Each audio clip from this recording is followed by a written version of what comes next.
With university applications a year away, I want to fix my marks, and what better way to do that than with Python and the newest trend in tech, ChatGPT. Basically, I want to create a program to boost my studying efficiency and use a very popular and important concept in studying, active recall. Active recall, if you haven't seen the millions of videos on YouTube, is basically testing yourself at every stage of studying instead of just reading and highlighting your notes. This trains your brain to actually reach back and grab out the information you've learned. This is why doing practice exams is so encouraged. I'm sure a lot of us have tried out quiz-style or flashcard apps like Quizlet or Anki. While those work great, there's always been a drawback with them. You'd have to make the flashcards yourself. This for me took longer than actually studying the material and was just too time consuming. So what if there was a way to automate this flashcard creation process? Well, Quizlet thought of that and implemented an AI flashcard generation feature, but unfortunately you can't choose how many flashcards you like and you can't use it offline. Plus there's annoying ads on the website too unless you have Quizlet Plus. I love the look of Quizlet though, so I created a simple Python version in a previous video, so I thought I'd use Python and the ChatGPT API to automatically take in my notes, convert them to flashcards, and transfer them into my app. So with the school year basically here already, let's fix my grades with ChatGPT and Python.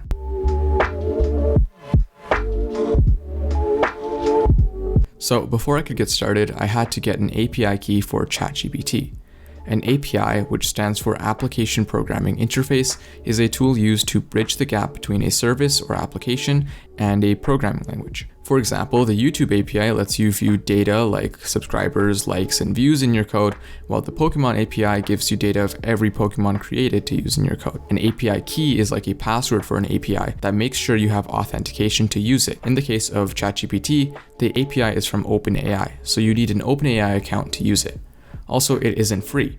To use the API, you'll have to pay based on how many words you send and receive from it, but thankfully OpenAI gives you some free space to get started, and it's pretty cheap once you run out. So here I have my API key, and I can now get started on the code. The first thing I had to do was install the OpenAI module in Python. Then I could load in my API key and assign it to the OpenAI.API key variable. Then I could go ahead and generate a response from ChatGPT. So we can say response is equal to openai.chatCompletion.create. I pass in the model that I wanted, in my case ChatGPT 3.5 Turbo, and the message. For this demonstration, I've asked ChatGPT how it was doing.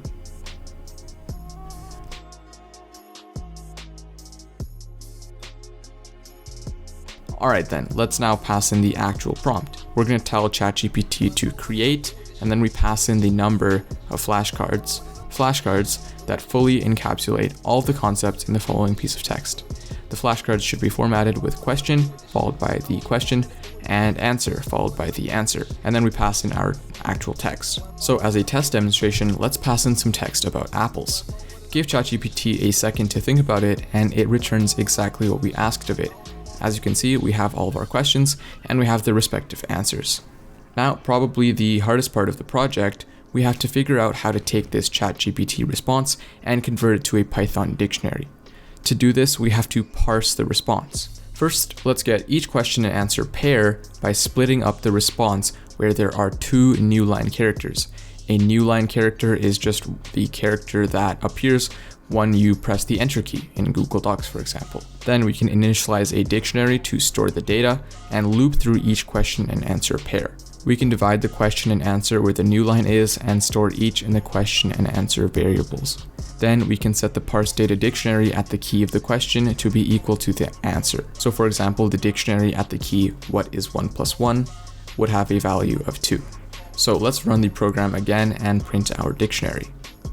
And there we go. Now instead of a ChatGPT response, we have a Python dictionary with a few questions and their respective answers about apples. I want to be able to save my flashcards, so I enabled writing the flashcard dictionary to a text file.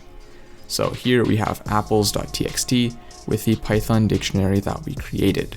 To add user input, I firstly asked the user whether they wanted to create a new set or load a previous set and how many flashcards they want. To load a previous set of flashcards was quite simple. All you had to do was ask the user for the name of the text file. Then we can use the Python eval function to automatically convert the text into a Python dictionary. The Python eval function is very powerful.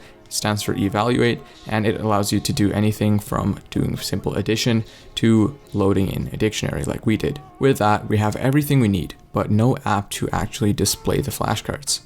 For this, we'd need a visual library, and I decided to go with PyGame, but not regular PyGame. For this app, I wanted to be able to wrap the flashcard text within the card itself. Essentially, I wanted to prevent the text from leaving the card like this, and instead I wanted it to split up into multiple lines like this. And for this feature, we can use PyGame Community Edition, which is an improved version of PyGame that allows for this feature. So to run this app yourself, you'd need to uninstall PyGame and install PyGame Community Edition. Now I'm able to bring in my code from my Quizlet video and add a small tweak that limits the width of the text to 450 pixels, allowing it to split up into multiple lines. And with that, we're done. We can paste in our textbook or notes into this text file, which will be read in the script. Let's paste in the simple English Wikipedia page for Canada. Then running the program, we can choose to create a new set of flashcards based off that, then ask for say 20 flashcards and wait for ChatGPT to do its work. Finally, we'll see a new text file created and our Quizlet app will pop up. We can press space to flip the flashcard. Then we can use our arrow keys to go to the next one and hopefully study very efficiently, perhaps in combination with the Pomodoro timer that I created in Python too. Hopefully I can get my grades up this year, and with this fun little project, maybe you can too. The GitHub will be in the link in the description and in the pinned comment for you to download. Make sure you have the OpenAI API key and have downloaded PyGame Community Edition. Thank you for watching till the end. According to my analytics, 500% of my viewers haven't subscribed, so if you liked the video and you want to see more, consider liking and subscribing. I hope to see you in the next video, but until then, have fun with ChatGPT and study.